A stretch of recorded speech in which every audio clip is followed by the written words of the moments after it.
iyi mwumva ni radiyo y'ijwi ry'Amerika ivugira i Washington DC mu Kirundi n'Ikinyarwanda. Nongeye kubasuhuza, muri kumwe na Venuste Nshimiyimana. Mu Rwanda mutwumvira kuri FM 104.3, naho mu Burundi turi ku mirongo migufi ya shortwave kuri metero 19 na 22. Dore ingingo nkuru twabateguriye.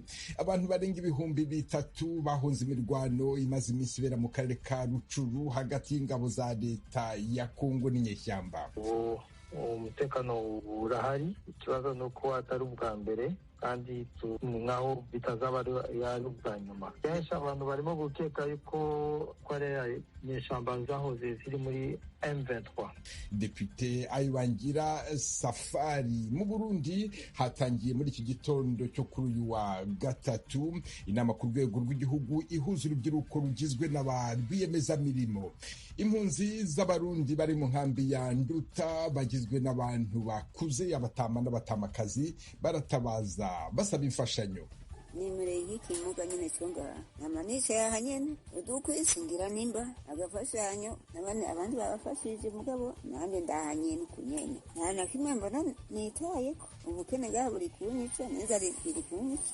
Umwe mu mpunzi z'abarundi ziri mu nkambi ya Nduta. Ayo makuru kimwe n'andi avuga hirya no hino ku isi ni mu kanya, mugume ku maradiyo yanyu. Duhere ku makuru avugwa hirya no hino ku isi mwateguriwe kandi mugezweho na mugenzi wacu Aloyizi Bigirimana. Aloyizi, wiriweho? Mwiriwe Veniste. Muri Guinea Bissau ejo ku munsi wa gatatu baratanguje amatohoza agamije kumenya abari inyuma y'umugambi wo gutembagaza ubutegetsi bwa Perezida Umaro Sisoko Embalo. Amakuru ava mu gisirikare yavuze ejo ku munsi wa gatatu ko abasirikare 6 bahasize ubuzima, ariko ayo makuru ntatomora nimba ari abo ku ruhande rwateye canke urwacungera umutekano wa perezida. Ubuzima bwaragarutse buhoro buhoro mu mabarabara y'i Bissau, aho amaduka n'amabanki byasubiye kugurura nk'uko abamenyeshamakuru ba AFP babivuze. Amazina y'ababigizemo uruhara hamwe n'icatumye iyo kudeta igeragezwa ntibiratomoka, ariko Perezida Embalo yavuze ko iki gitero gifitaniye isano n'urugamba arimwo rwo kurwanya urudandaza rw'ibiyayuramutwe hamwe n'abarya ibiturire. Amakuru ajanye na COVID-19, Leta z'Ubumwe za Amerika yararungitse muri Ghana doze zirenga 560 by'urucanco rwa COVID-19 rwahinguwe na sosiyete ikora imiti Pfizer BioNTech. Umutegetsi wo muri Perezidansi ya Amerika White House yavuze ko Amerika ihimbawe nuko yafashe iya mbere mu kurwanya iki kiza. Yavuze kandi ko doze 566 byarungitswe ku munsi wa kabiri. Izi ncanco zizotangwa biciye mu mugambi COVAX, umugambi w'isi yose wo kugabanganya incanco za COVID-19 kugira ibihugu bikenye bishobore kuzironka. Ghana ni igihugu c'imiliyoni 31 z'abene gihugu, imaze kuronka abanduye COVID-19 bababa 157 nabo imaze guhitana bangana 395 nk'uko bivugwa n'ishirahamwe mpuzamakungu ryita ku magara y'abantu OMS. Nabo bamaze gufata urwo rucanco barenga 9,700,000 muri ico gihugu. Tukivuga ku makuru y'amagara y'abantu, Perezida Joe Biden yariyemeje kugabanya igitigiri c'abafa muri Leta zunze ubumwe za Amerika bahitanywe n'ingwara ya kanseri gushika ku bice 50% mu myaka 25 iri imbere. Iri hangiro rishasha yihaye ryo kurwanya iyo ngwara yari yaranaritangaje mu mwaka wa 2016 igihe yari cegera ca Perezida Obama. Ibi vyavuzwe n'umutegetsi akomeye muri leta ya Perezida Biden atashimye ko amazina yiwe amenyekana. Iki kibazo ca kanseri muri Amerika kiri mu vyakoze kuri Perezida Biden ubwiwe igihe yabura umuhungu wiwe mukuru Bo Biden ahitanywe na kanseri mu 2015. Ikigo ca Amerika kijejwe kurwanya kanseri kigereranya ko abazokwandura kanseri bashasha uyu mwaka muri Amerika bazoba bangana 1,900,000, nayo abizohitana bakazoba bangana 609,000. Washington, ijwi rya Amerika. Amakuru yerekeye Ukraine. perezida w'ubufaransa Emmanuel Macron yavuze ejo ku munsi wa gatatu ko ategekanya kugendera Uburusiya kuganira ku ruhagarara rushingiye kuri Ukraine. Yongeye ko uyu mugambi w'uru rugendo azowuhabwa n'uko ibiganiro azogirana kuri telefone n'abandi bategetsi b'ibihugu rutura bizogenda. Perezida Macron yavuze ko ategekanya kuvugana na mugenzi we wa Amerika Joe Biden kuri iki kibazo c'Uburusiya bwarungitse abasirikare 100,000 hafi y'urubibe na Ukraine. Yavuze kandi ko abandanya avugana na perezida w'Uburusiya Vladimir Putin hamwe n'uwa Ukraine Volodymyr Zelensky. Ibihugu vyo mu burengero bw'isi bifise ubwoba ko Uburusiya bufise umugambi wo gutera igihugu kibanyi Ukraine, ariko Uburusiya bwo bubandanya buhakana ko uwo mugambi atawuhari. Nayo mu makuru y'inkino muri Kameruni, inkino za kane zihuza ibihugu vya Afrika zinjiye mu ca kabiri gishiri ca nyuma ejo ku munsi wa gatatu, aho Senegal yatahukanye intsinzi yo gukina urukino rwa nyuma rwa finale mu gutsinda Burkina Faso 3-1. Ibitsindo 3 vya Senegal vyinjiye ku minota ya 70, 76 na 87, nayo Burkina Faso ironka igitsindo cayo kimwe ku munota wa 82. Urundi rukino rurindiriwe cyane ni kuri uyu wa kane, aho Kameruni ihura na Misiri. Ikipe itsinda uru rukino rw'uyu wa kane izoca ihura na Senegal muri finale ku munsi w'Imana uza ku itariki ya 6 z'ukwezi kwa kabiri. Urakoze Aloyizi Bigirimana. Mukomeje kumva radiyo y'Ijwi ry'Amerika yumvikanira kuri FM 104.3 mu Rwanda. Mu Burundi ni ku mirongo migufi ya shortwave kuri metero 19 na 22. Mushobora kandi kumva ibiganiro byacu muciye ku rubuga rwa internet kuri wa eshatu akadomo radio yacu voa.com, naho ku mbuga za YouTube, Instagram na Facebook adresi yacu ni VOA radio yacu. Iwanyu mu ntara. Tuyagire mwisanzuye kwijwi rya Amerika. Ni kuva kuwa mbere gushika kuwa gatanu, kuva 7 gushika 7:30 z'umutaga. Iwanyu mu ntara, iwanyu mu ntara, iwanyu mu ntara.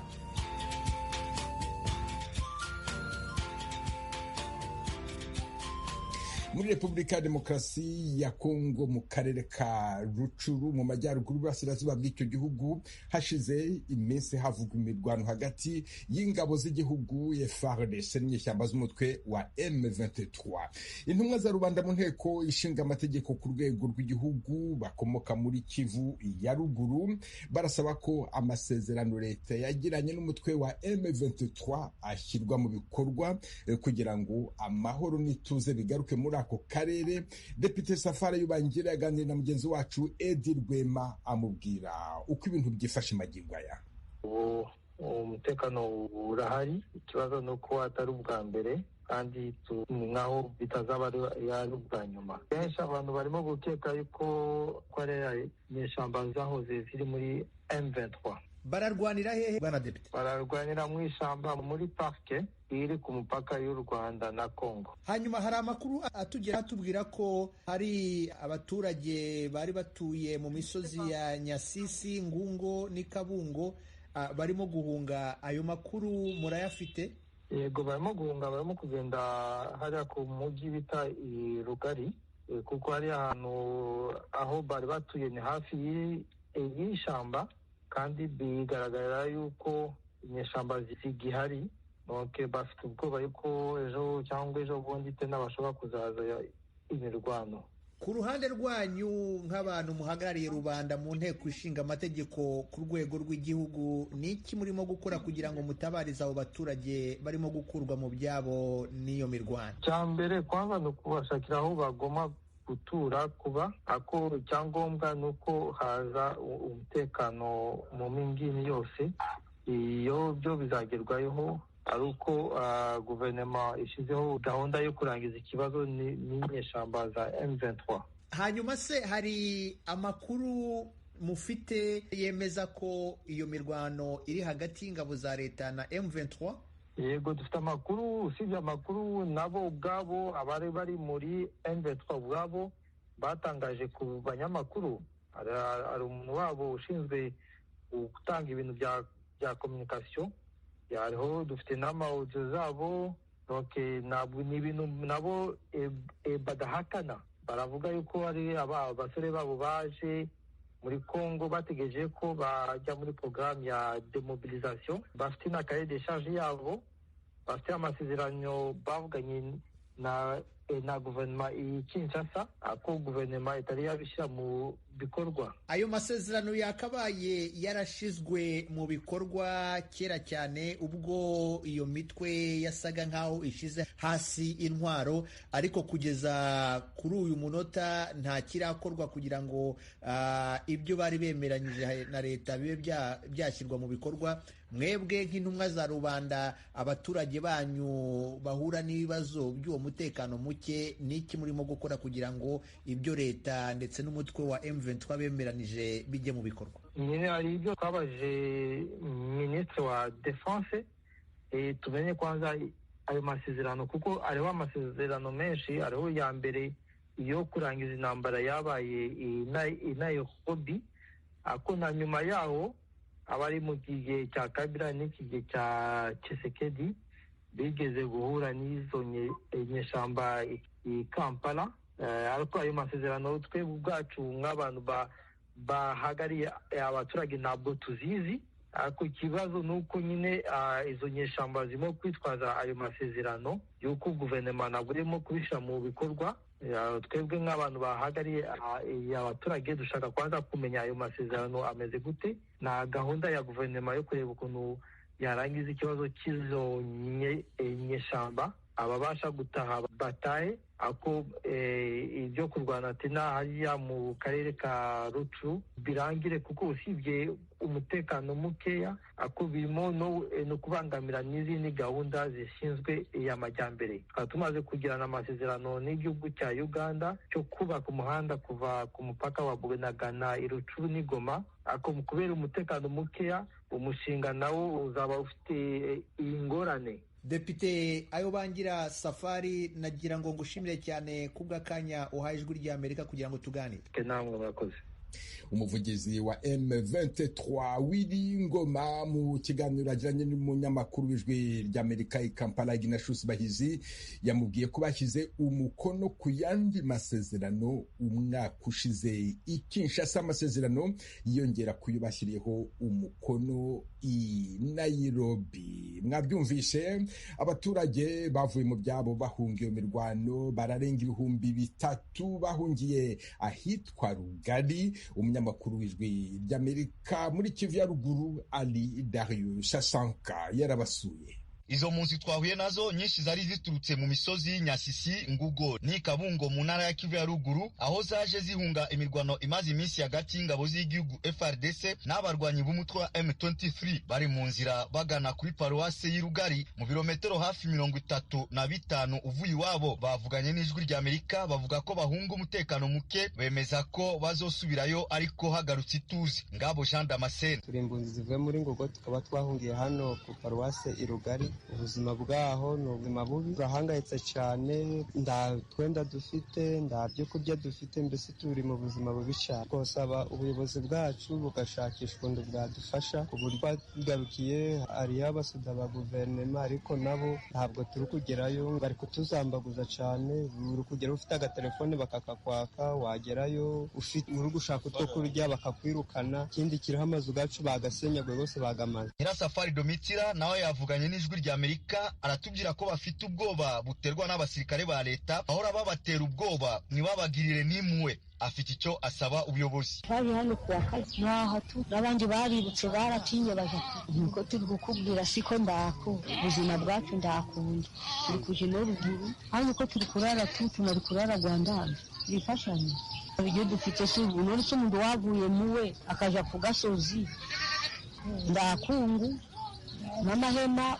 bose ndariko babaga mu nzuga z'amabati imigwani nari ariko nuko tutacyanga kubisaba. Umuyobozi wa Groupement Rugari Eric Mashagiro we yemeye ko azi icyo kibazo kandi ko yamaze kubivugana n'abahagarariye ingabo. Asaba abaturage kwihangana kuko asanga ibisubizo ku mpungenge zabo zizaboneka vuba. Uzi ko abaturage bateshejwe byinshi bava mu byabo ariko bari bashatse kugira ngo basubire mu byabo kuko turi kureba ko abasirikari aho bari bona ukubabwira ko ikibazo nguko cyaje kuvumiriya gatoya turebe icicaro cezo je kirabyara mwese mu kureba ko hano haje abakuru ba OCHA baje kugira ngo barebe ico bakora kuri aba baturage bavuye mu byabo. None rero icambere ni ukugira ngo uriya musirikari bari abakuru baraza barebe uko abasirikari batazambaguza umutekano w'abaturage kandi n'abaturage bamenye ko bari abasirikari ntabacu babakunde, ariko kubakunda kose nuko uriya musirikari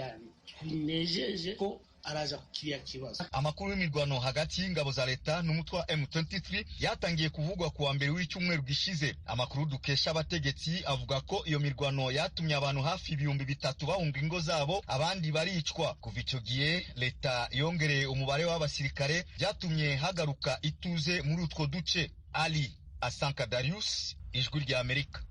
Mukomeje kumva radio Ijwi ry'Amerika ivugira Washington DC mu Kirundi n'Ikinyarwanda. Mu Rwanda, urukiko rwisumbuye rwa Nyarugenge ku munsi w'ejo wa kabiri rwatesheje agaciro ikirego cy'ubujurire bw'umunyapolitiki Abdul Rashid Hakuzimana yasabaga gufungurwa by'agateganyo akaburana ari hanze mbere y'urubanza mu mizi.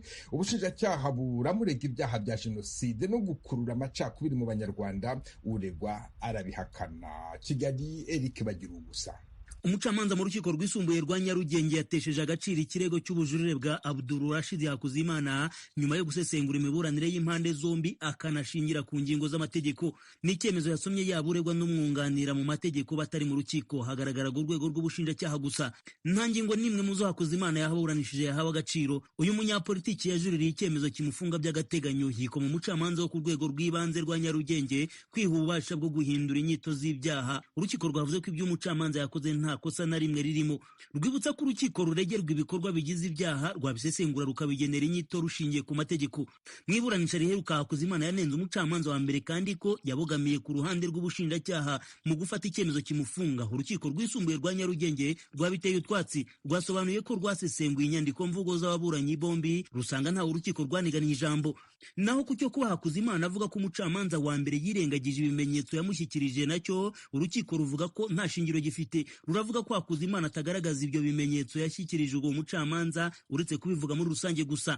Ku kirebana n'amategeko ya ngombwa Hakuzimana avuga umucamanza yirengagije, urukiko rwisumbuye ruvuga ko icyo ubushinjacyaha bwaregeraga ari ifungwa n'ifungurwa ry'agateganyo. Rwibukije ko umucamanza yamuhaye kwiregura ku mpamvu zikomeye, bityo ko nta yandi mategeko yari akeneye gushingiraho mu kumufatira icyemezo. Hakuzimana ananenga umucamanza wa mbere ko yafashe icyemezo ku kirego cy'iyicarubozo nta rubanza rubayeho, akavuga ko bishobora kuzagira ingaruka n'ibyitabweho. Urukiko rwarasesenguye rwanzura ko nta gaciro impungenge ze n'ubwunganizi zifite. Urukiko ruvuga ko ibyo bavuga bibumbatiye ukugenekereza kandi bitemewe mu manza z'inshinjabyaha. Ku busabe bw'umunyamategeko Jean Felix Rudakemwa ku rukiko rwisumbuye rwasuzuma niba hari impamvu zikomeye zashingiweho mu gufunga Hakuzimana, urukiko rwamuteye utwatsi. Rwavuze ko ubwe yagombye kuba agaragaza inenge ziri mu cyemezo kuko ingingo z'ubujurire aricyo zigamije. Ruvuga ko mu busabe bwe harimo icyuho gikomeye. Umunyamategeko Rudakemwa yasabiraga Hakuzimana kurekurwa agakurikiranwa ari hanze, urukiko rukagira ibyo rumutegeka kubahiriza. Ibi nabyo urukiko rwavuze ko nta shingiro bifite. Rusobanura ko ntaho amategeko abuza umucamanza gushingira ku miburanire y'ubushinjacyaha igihe cyose bigaragara ko bifite ishingiro. Urukiko rwibutsa ko ari ihame kuregwa yaburana yidegembye, ariko ko habaho n'irengayobora akaburana afunzwe mu gihe umushinjacyaha agaragaza impungenge ku migendekere myiza y'ubutabera. Nyuma y'iminota isaga 30 umucamanza asesengura imiburanire y'impande zombi yategetse ko Hakuzimana akomeza kuburana afunzwe by'agateganyo mu gihe agitegereje urubanza mu mizi. Mu cyemezo cye arasanga hari impamvu zikomeye zituma Hakuzimana akomeza gufungwa. Yavuze ko ari bwo buryo bwatuma ahagarika gukora ibyaha aburana n'ubushinjacyaha kandi ntabangamira iperereza. Ku bindi birego Hakuzimana yazamuye ku rwego rw'ubujurire, urukiko rwavuze ko bizasuzumirwa ku rwego rwa mbere mu rukiko rubifitiye ububasha. Ubushinjacyaha burarega ibyaha bine bwana Abdul Rashid Hakuzimana uvuga ko ari umunyapolitiki wigenga, n'icyaha cyo gupfobya jenoside, guhakana jenoside, gukurura amacakubiri mu Banyarwanda no gutangaza amakuru y'ibihuha yifashishije ikoranabuhanga, byose bikomoka mu biganiro yakunze kumvikanamo ku mbuga nkoranyambaga cyane ku miyoboro ya YouTube.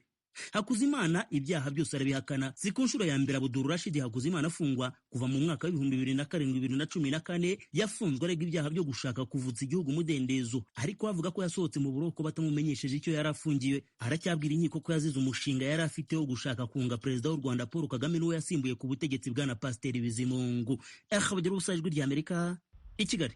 Tukiri mu Rwanda mu karere ka Musanze kuva kuri uyu wa kabiri hafunguwe ikigo kizakorerwamo ubushakashatsi ku ngagi n'ibindi binyabuzima. Ni ikigo cyubatswe n'umunyarwenya w'umunyamerika Ellen DeGeneres wamamaye kuri televiziyo mu kiganiro The Ellen DeGeneres Show. Icyo kigo cyari kimaze imyaka 4 cyubakwa. Temistokle Mutijima. Iki kigo Ellen DeGeneres yagihawe nk'impano n'umukunzi we Portia de Rossi mu 2018 kugira ngo azakomeze imirimo y'umuntu yakuze afata nk'icyitegererezo mu kubungabunga ingagi no kurengera ibinyabuzima.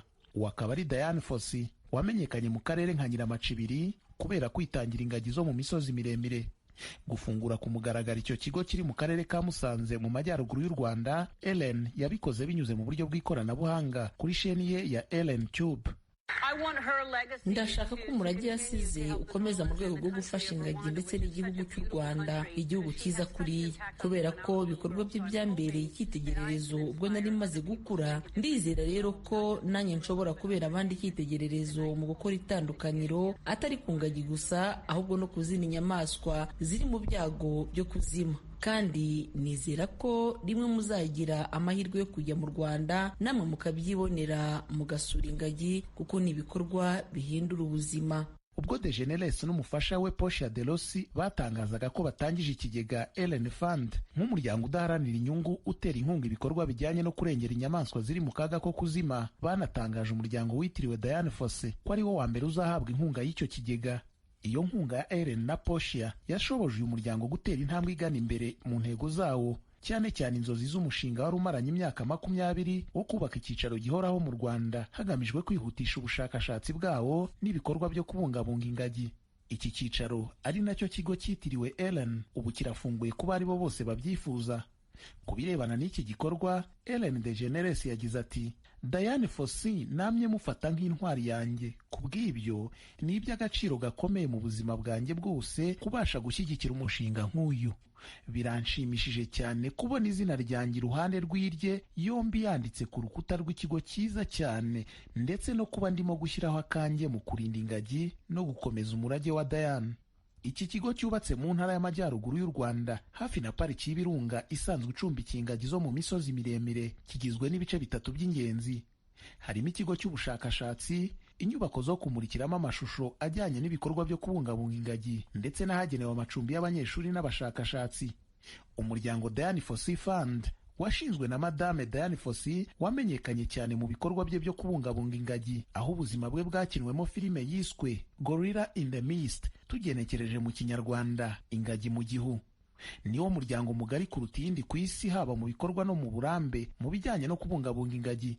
Ibikorwa byabo byibanda ku guhuza imirimo ya buri munsi yo kubungabunga ingagi no kuzikoraho ubushakashatsi binyuze muri porogaramu zegerezwa abaturage, hagamijwe guhugura abakiri bato ku mugabane wa Afurika batozwa ibijyanye no kubungabunga ibidukikije, ari nako ufasha abaturiye ishyamba ry'ibirunga ribarizwamo izo ngagi ku kubona ibyangombwa nkenerwa birimo ibiribwa, amazi, kuzamura imibereho yabo no muri gahunda z'uburezi. Mu gihe Diane Fossey yagaragazaga impungenge ko nihatagira igikorwa ingagi zizaba zarazimye ku isi bitarenze umwaka w'2000, ibikorwa byo kubungabunga ingagi zo mu misozi bifatwa nk'umwe mu mishinga yageze ku bihambaye mu buryo budasanzwe, aho zavuye kuri 250 zariho mu myaka y'1980 ubu zikaba zirenga 600. Urakoze Temistokle Mutijima. Mukomeje kumva radio Ijwi ry'Amerika ivugira Washington DC mu Kirundi n'Ikinyarwanda.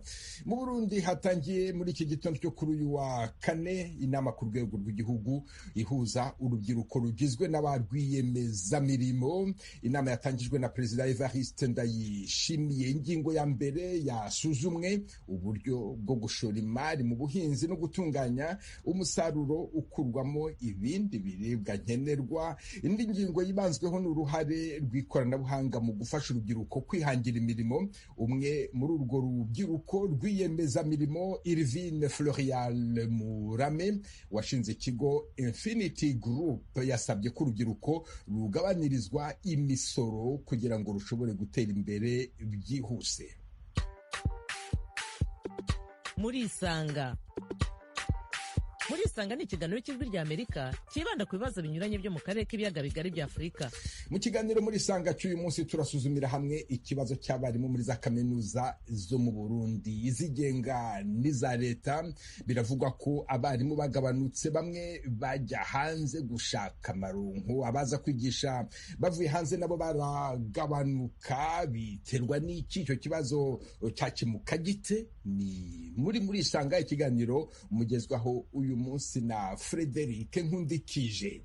Impunzi z'abarundi bari mu nkambi ya Nduta bagizwe n'abantu bakuze, abatama n'abatamakazi, baratabaza basaba imfashanyo. Abo nabimuriye mu nkambi ya Nduta bavanywe mu nkambi ya Mutenderi iheruka gufungwa burundu. Umunyamakuru w'ijwi ry'Amerika James Joven yarabasuye. Abatama n'abatamakazi buri kwezi bagenewe kuronswa inkwi zishika ibiro 15, imyambaro, isabune, kubakirwa utuzu twa sugumwe, amahera y'ibihumbi 40 by'amashiringi baronswa rimwe buri mwaka bifashisha mu gukabukanya ibiribwa n'ibindi bitandukanye. Ariko bavuga ko kuva bimuriwe muri iyo kambi batararonswa izo mfashanyo bagenewe kuva bahashitse, kiretse ibiribwa gusa. Bamwe mu bahaye ikiganiro Ijwi rya Amerika bavuga ko babaye mu buzima bubi ntangere muri iki gihe batararonswa imfashanyo bagenewe, cyane cyane inkwi, kubera atabushobozi bafise bwo kujya gusenya, bigatuma n'ibiribwa baronswa babura uburyo bwo kubiteka. Ngaha sinzi inyuma y'inkambi ngira ni kundorobo sindanahazi, ubwo ndi umuntu nyene sanzwe ndiki umenga nimereye y'ikimuga nyene cyonga namanisha yaha nyene udukwisingira nimba agafashanyo abandi babafashije mugabo nanjye ndaha nyene kunyene nta na kimwe mbona nitwayeko. Ubukene ngaha buri kunyica n'inzara iri kunyica kubera udukwi. Jewe ndiko ndibona nuko niyumva nta magara nkigirayo kuja no mu mapori, udukwi ntibampa. Basi ni Mutenderi umutanzania yarigeze kuvuga ati nibabure mu ntibandiko umuremavu, basi kowe batakanditse. Naragiye bahita bambwira ati byo rero bizabera mu Nduta, rero aha ayo bikorwa byaho birarangiye. Urabona nta kindi kimfasha, mukamanje arahwereye yakuye Mutenderi ahanze abana bangahe, aha n'umukobwa yomfashije yaragwaye indwara imeze nk'iy'ibisazi. Abo batama n'abatamakazi basaba leta ya Tanzania, HCR n'andi mashyirahamwe agenewe kubaronsa imfashanyo kubitaho kurusha, kugira babe mu buzima bwiza mu gihe batariyumvira gutaha kubera icyo bahunze babona yuko kitarakemuka muri iki gihe. Tugeze kurere dukwiye yuko bodufasha nyene bakatutabarisha nk'udukwi turibwa twe baraduha, none dusigaye dukenye iki utwo dukwi, badufasha n'agafashanyo nyene bafashisha abandi, n'abandi babuze barabaterana n'ako gahera nyene, none bene ako gahera nyene babuze baragura n'udukwi, nanjye ndahaku nyene. Jewe rero ikintu nosaba UN ni iki, nobona yuko bomfasha nkafashwa mu bandi, nkajya ndonka n'utwo dukwi mu bandi, kubera no mw'ipolisi ntibasha kujyayo, n'icyo kimuga cyanjye agafashwa nk'abandi. Urabona yuko niyo yicaye urabona ko yikubye nyene, ukabona yuko umenga ntari mu bandi. Nanjye nicaye ndiko ndamureba nta kintu nkimufasha, ise amufasha yarahwereye nta kintu nkimufasha, none nanjye nshaka bamfashe bangire nk'abandi. Leta ya Tanzania iheruka kugara burundu ikambi ya Mutenderi mu kwezi kwa 12 umwaka uheze w'ibihumbi 2021, nyuma yaho impunzi zose zari zisigaye zimuriwe mu nkambi ya Nduta, bigatuma ibitigiri by'abatuye muri iyo kambi byiyongera. Mu biharuro vya nyuma byatanzwe na HCR mu kwezi kwa 12, impunzi zisigaye mu nkambi ya Nduta zirenga gato ibihumbi 76, mu gihe abiyandikishije gutaha ku bushake bwabo bakomeje gutaha, naho ibitigiri vyabo byagabanutse cyane. Kuva mu nkambi ya Nduta iri mu gihugu ca Tanzania, James Jovini kubw'Ijwi ry'Amerika. Aha niho dusoreje aya makuru hamwe na Mokobel ya Baro wamfashije kuyabagezaho. Mbashimira mwese kuba mukurikira radio Ijwi ry'Amerika buri munsi kandi muri benshi ku migabane yose y'isi. Dore umugani w'uyu munsi: imisaya misa ntisabira inka igisigati. Mbifurije umunsi mwiza, mwari kumwe na Venuste Nshimiyimana.